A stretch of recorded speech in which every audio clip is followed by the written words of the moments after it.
Eu tenho certeza que você já deve ter visto algum filme dessa série, já deve ter escutado o nome de Aslan e já deve ter escutado a expressão "Eu vou fugir para Nárnia". Então fica aí que nós vamos contar todos os detalhes de Nárnia para você.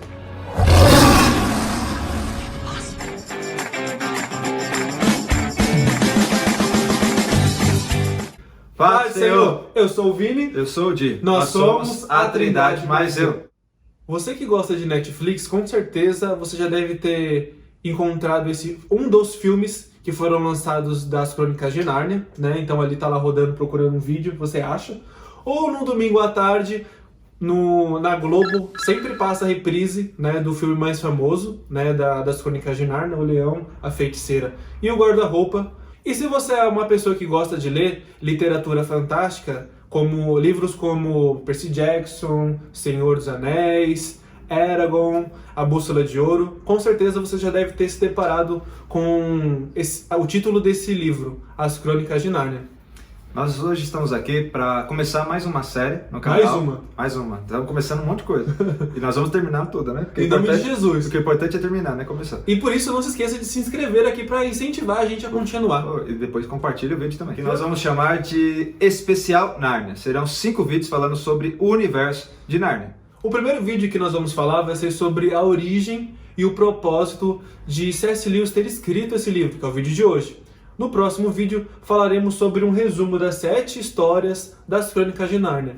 Terceiro vídeo nós vamos falar quais são as referências cristãs que esse livro carrega junto dele. Quarto, nós vamos falar sobre as curiosidades sobre esse livro. Existem diversas curiosidades que a gente vai expor para você. E no quinto e último vídeo nós falaremos sobre como a gente deve e consegue saber mais sobre o universo de As Crônicas de Nárnia. É importante dizer, né, Vini, que às vezes alguém que está assistindo esse vídeo não sabe, mas há referências cristãs e o C.S. Lewis está lotado. É um escritor fantástico sobre isso, né?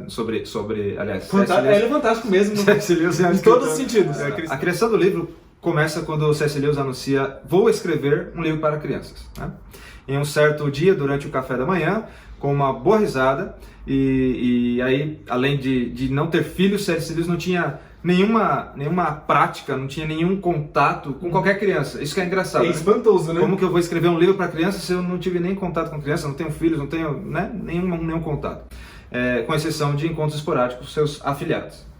Mas o mais interessante é que quando ele tem essa ideia, o que C.S. Lewis ele quis dizer? Porque ele sabia que os contos infantis tinham essa questão de proporcionar uma maneira dele explorar questões de filosofia, questões teológicas, como origem do mal, a fé, o desejo humano sobre Deus, o que é ser Deus. Então ele teve essa boa ideia de enaltecer esses temas e usar a imaginação das Crônicas de Nárnia como uma porta para essas reflexões mais profundas.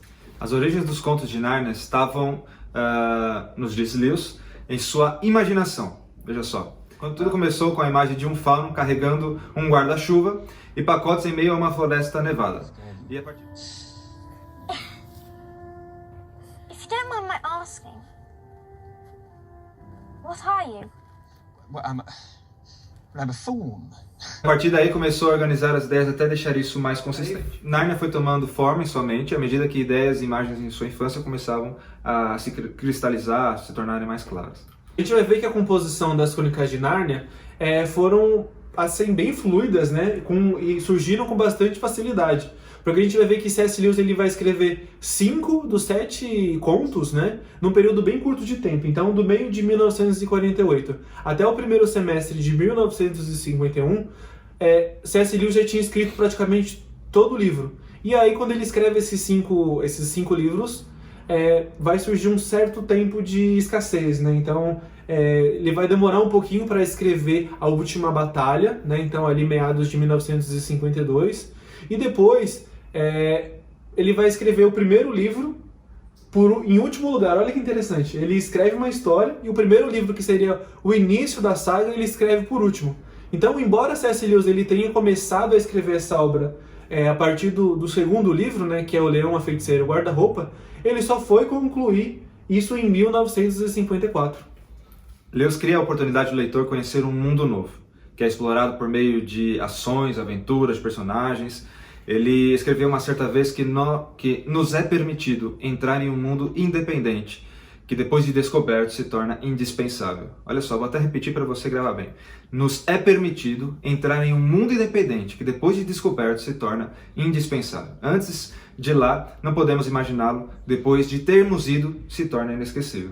E o interessante, quando a gente pega as histórias de Nárnia para ler ou para assistir o filme, pode ser que a gente fale assim, mas isso é só um filme onde crianças exploram um mundo desconhecido e existem criaturas fantásticas, né, como o fauno, né, dragão, as dríades, os anões, os gigantes, animais que falam. Só que quando a gente começa a explorar esse mundo fantástico mais a fundo, a gente vai ver que C.S. Lewis, ele vai mais a fundo. Ele está tentando adaptar essa história para uma história que a gente conhece muito bem, e é uma história que ela é verdadeira e inspira em nós confiança, que é a história escrita na Bíblia. Então a gente vai ver ele falando sobre a narrativa da criação, a queda, a redenção e a consumação final dentro das Crônicas de Nárnia.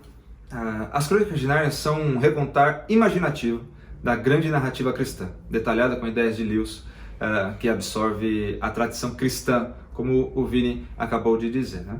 Os temas teológicos básicos que Lewis apresentou em um cristianismo puro e simples aparecem transpostos para uma forma narrativa original em Nárnia, permitindo que a estrutura profunda seja vital, com clareza e com brilho. Bom, e a gente vai ver que, assim como a Bíblia, o livro das Crônicas de Nárnia vai trazer então uma criação bela, né, que é estragada e destruída pela queda, e a gente vai ver que o poder do Criador, ele vai ser usurpado, né, vai tentar ser tirado, né, e o Criador então ele entra na criação para poder resgatar, restaurar o poder que foi transmitido através da queda, né?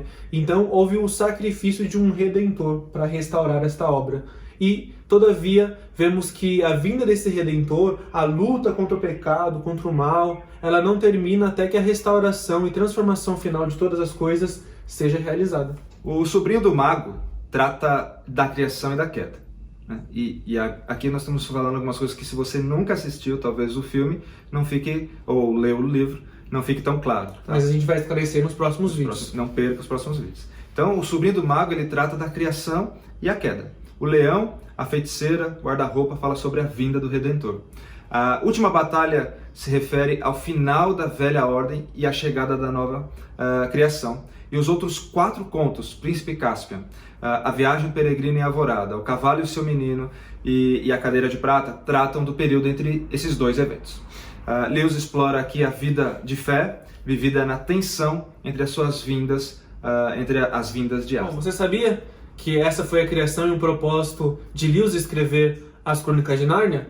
Esse é o primeiro vídeo que nós estamos falando sobre esse mundo fantástico das Crônicas de Nárnia. No próximo vídeo falaremos um resumo sobre cada história das Crônicas de Nárnia. Então, se você não é inscrito no nosso canal, se inscreva aqui agora. Comente o que você achou, se você sabia ou não sabia sobre esta criação e os propósitos do autor. Comenta, curta e até a próxima. Fiquem com Deus. Só o Satanás aqui me atrapalhando.